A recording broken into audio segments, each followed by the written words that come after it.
This is, again, a sign of white supremacy culture in mathematics classroom when independent practice is valued over teamwork or collaboration. This is math. One of the virtues in objectivism, but it's not a virtue in objectivism. It's a virtue in life, in living, in being able to live. It's a requirement of survival, is that you learn to think for yourself. You have to discover for yourself as a child that 2 + 2 = 4. Now, people can help you, people can guide you, although that kind of math in a Montessori classroom, kids have figured out by themselves without a teacher's help. That's the whole point of Montessori, that these simple, concrete examples have already been taught. So first you're taught there is no right answer. Then you're taught that knowledge comes from the group. Knowledge comes from collaboration. Knowledge comes from teamwork. Now, I'm not against teamwork and collaboration. They're wonderful things. But it's still true that you have to independently figure it out in your own mind. Otherwise, you don't know it. So now, we're creating some form of group consciousness. But there is no right answer. So whatever the group thinks is fine.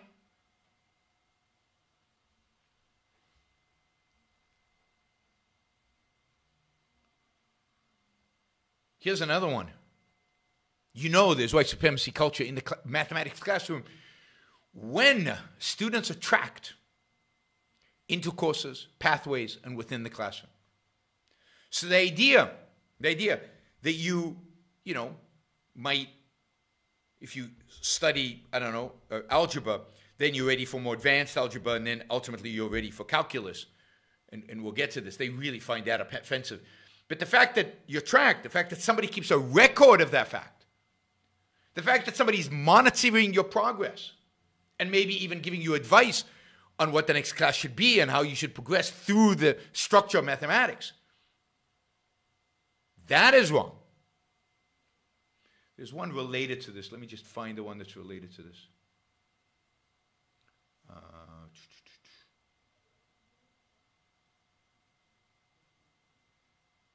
Yeah, there's one about the fact that math is taught linearly, that you have to know one subject in order to go to the next, They find that offensive and a sign of white supremacy, that there's structure, and it's linear, it's sequential. Right? So they're attacking the fact that there's right or wrong. They're attacking the independent mind. They're attacking hierarchy of knowledge, the fact that knowledge is hierarchical. That you first need to do addition, subtraction, multiplication, and division before you do algebra. And you better master algebra before you do calculus.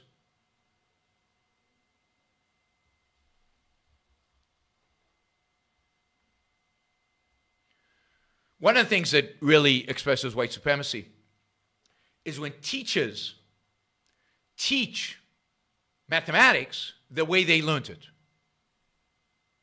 So if a teacher teaches math the way she learned it, or he learned it, that's racist.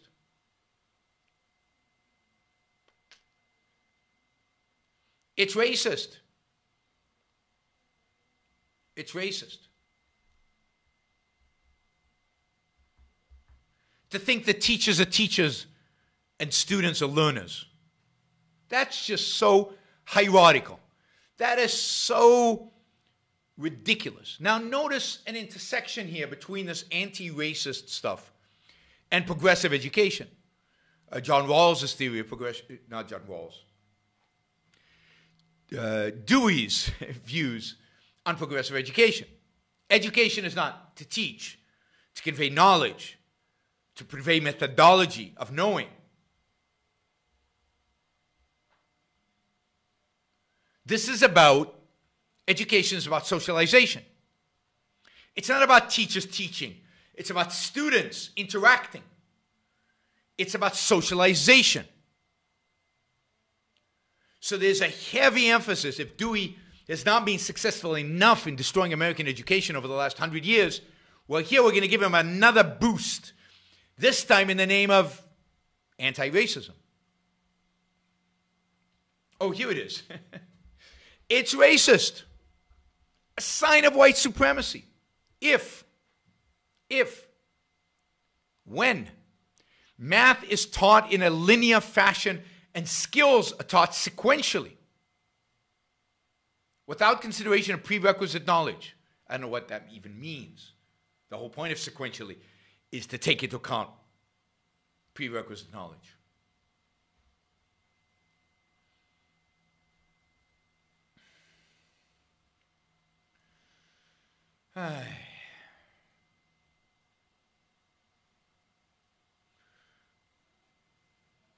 They consider it white racism, white supremacy. If good math teaching, good in quotes, of course, is considered an antidote for mathematical inequality of blacks, Latinx, and multilingual students. Well, of course, what you need is good math teaching. See, the way to provide equitable math education is not to improve the teaching of minority kids, which I'd be all for. Improve teaching for everybody. It's a good thing. No. It's the very topic, it's the very way it's taught, it's the very nature of the subject that is inherently racist. So the very nature, the very structures, this is what systemic racism means, must be deconstructed, must be taken apart, must be destroyed. Our very means of knowledge as human beings must be dismantled. The fact that students are required to show their work. You remember when your math teacher said, you can't just give me an answer. You have to show the work. I got into trouble all the time because I would just write down the answer and they would want you to show the work. That's racist, it turns out. It turns out my teachers forcing me to show the work were actually instituting a white supremacist methodology in the classroom. I didn't know. I mean, maybe they were all anti-Semites. Grading practices that are focused on lack of knowledge. That is, if you grade based on people's knowledge, that's racist. I'm not making this up. You could make this up. Somebody the other day told me, when the intellectuals talk in Atlas Shrugged, it's not realistic.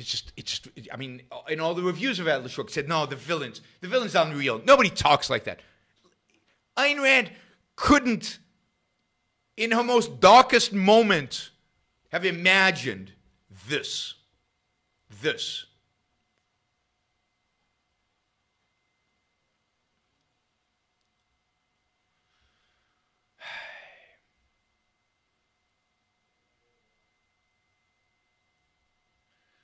Anyway, I mean, it truly is stunning that what we're seeing today is the complete abandonment of logic, reason, reality in the name of fighting racism. Who's going to suffer here? Black kids. Hopefully this will never be embraced by any educational institution. Hopefully this will never, never, never be used in the classroom. But if it is, we know who the victims of this will be.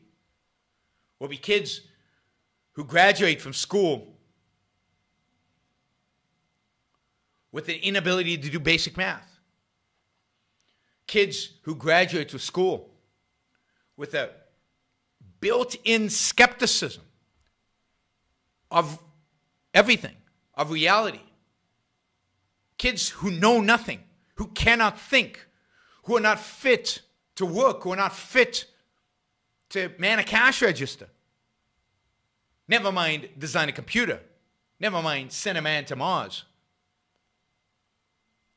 Kids who are complete incompetents, who only know what their team has told them, who only acknowledge the validity of what the tribe asserts, who cannot think, I mean, in the deepest sense, cannot think. Not in a sophisticated, abstract sense. In the deepest and in the simplest sense, cannot think. It leads to nihilism. It leads to crime. It leads to unemployment. It leads to self-destruction. It leads to the destruction of black kids, if they're the ones who take this. Any kid who is exposed to this garbage.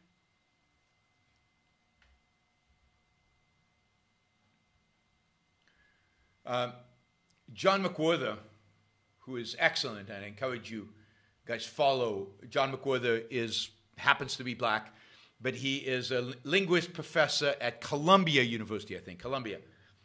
And he has a Substack, like everybody these days. So I encourage you to subscribe to his Substack. You can look for johnmcwhorter.substack.com. And he has written on this. He's written some good stuff on this. He doesn't completely go for the full implication of it, but what he writes is absolutely excellent. Here's some of the conclusions he says. This is from his summary of this document. He says, a focus on getting the right answer is perfectionism, or either or thinking. White supremacist, either or thinking. A or non-A. You can't think in those terms. Right, wrong. Can't think in those terms. That's white supremacy. The idea that teachers and students are learning is wrong. I just talked about that a minute ago, right? That's straight out of Dewey, but one step further. To think of it as a problem, that the expectations you have of students are not met, is racist. So if you're a teacher and you have certain expectations of your students and they don't meet them, they can't pass the test. To think that's a problem. To think maybe we need to be better teachers. Meant that we do something different. Meant we get better at what we're doing. That's racist. Because how can you have expectations when there's no right answer? How can you have expectations when it's not either or? By what standard do you grade a test? By what standard do you evaluate your students? By what standard do you create expectations? He says to teach math in a linear fashion with skills taught in sequence is racist.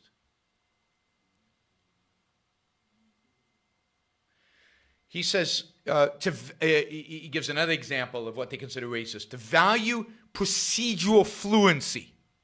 Now here you have to get a translation, because what the hell is procedural fluency? Procedural fluency means knowing how to do fractions and long division.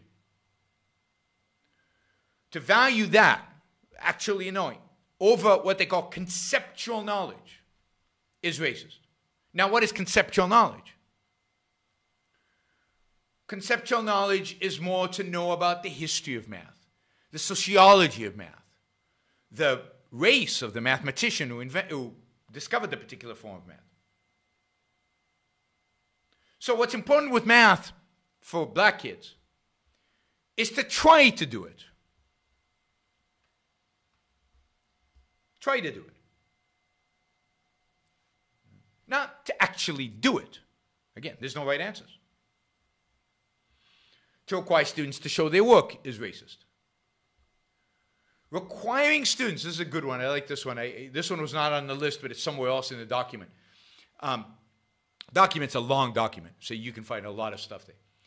Requiring students to raise their hand before speaking, quote, can reinforce paternalism and power hoarding, in addition to breaking the process of thinking, learning, and communicating. So that's right, it breaks the process. If I've got a thought in my mind, if I don't blur it out immediately, if I actually stop and raise my hand, I lose the flow. And therefore, it's breaking the process of thinking, learning, and communicating. Everybody should just be able to yell out, shout out, speak out. To hell with raising hands. And raising hands is just, it just gives the teacher power. And the teacher shouldn't have power.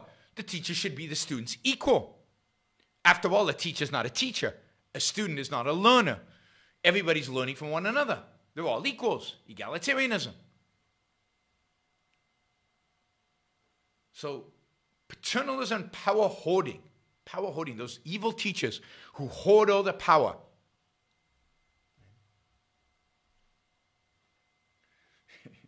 McWhorter writes, you may wonder if this is a cartoon, but no, he writes, this is real.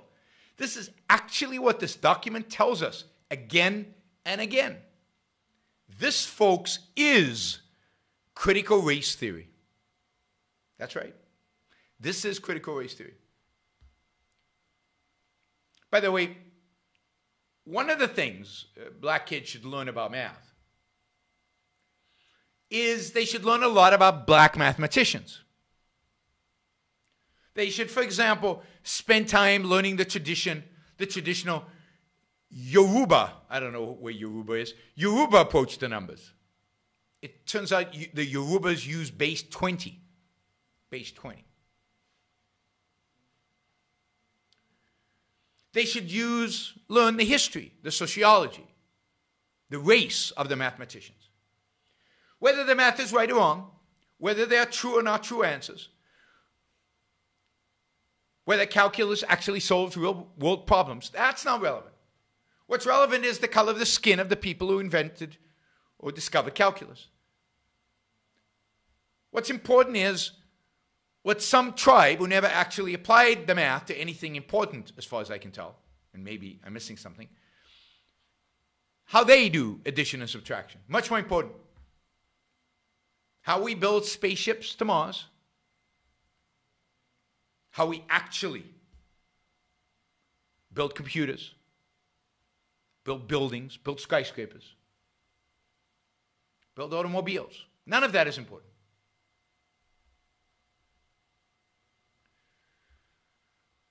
What's important is race.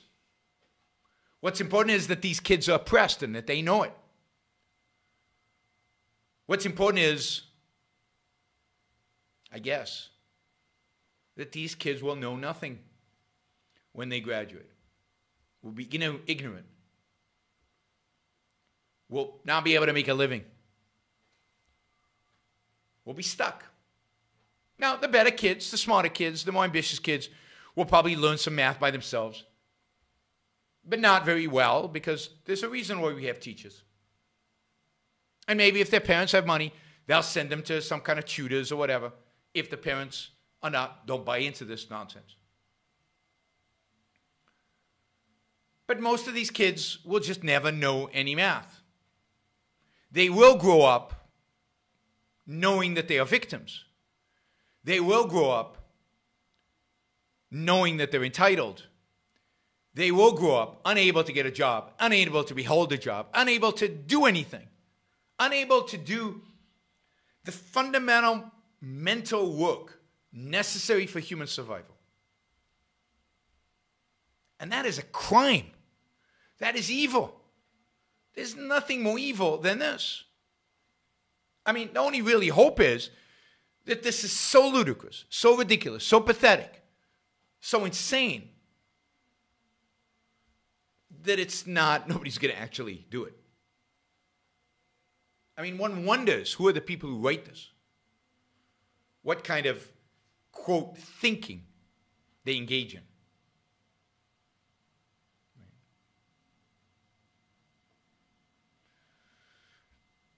But this is the divorcing of morality from reality, the divorcing of facts, truth from reality. This is about power. This is about victimhood.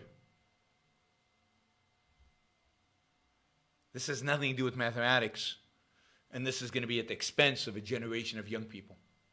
So, something to be fought. Fought. And if you live in Oregon, this is something worth writing letters to editor, getting the word out there, letting parents know that this is the crap. Because most parents in these communities would think this is stupid and offensive and disgusting and ridiculous. And to begin with, I wonder if I can ask you to capsulize, I know this is difficult, can I ask you to capsulize your philosophy? What is Randism? First of all, I do not call it rangism, and I don't like that name. I call it objectivism. All right. Meaning a philosophy based on objective reality. Now let me explain it as briefly as I can. First, my philosophy is based on the concept that reality exists as an objective absolute, that man's mind, reason, is his means of perceiving it, and that man needs a rational morality. I am primarily the creator of a new code of morality which has so far been believed impossible, namely a morality not based on faith. On faith. Not on faith, not on arbitrary whim, not on emotion, not on arbitrary edict, mystical or social, but on reason, a morality which can be proved by means of logic, which can be demonstrated to be true and necessary. All right. All right. Now, may I define what my morality is? All right. Because this is merely an introduction. My morality is based on man's life as a standard of value. And since man's mind is his basic means of survival, I hold that if man wants to live on earth and to live as a human being, he has to hold reason as an absolute, by which I mean that he has to hold reason as his only guide to action, and that he must live by the independent judgment of his own mind, that his highest moral purpose is the achievement of his own happiness, and that he must not force other people, nor accept their right to force him, that each man must live as an end in himself and follow his own rational self-interest. May I? All right, before we go on, reminder, please like the show. We've got 163 live listeners right now, 30 likes. That should be at least 100. I figure at least 100 of you actually like the show. Maybe there are like 60 of the Matthews out there who hate it. But at least the people who are liking it, you know, I want to see a thumbs up. There you go. Start liking it. I want to see that go to 100. All it takes is a click of a thing, whether you're looking at this. And you know, the likes matter. It's not an issue of my ego. It's an issue of the algorithm. The more you like something, the more the algorithm likes it. So, you know, and if you don't like the show, give it a thumbs down. Let's see your actual views being reflected in the likes. But if you like it, don't just sit there. Help get the show promoted. Of course, you should also share. And you can support the show at JaronBrooksShow.com/support, or on Patreon or Subscribestar or Locals, and show your support for the work, for the value hopefully you're receiving from this.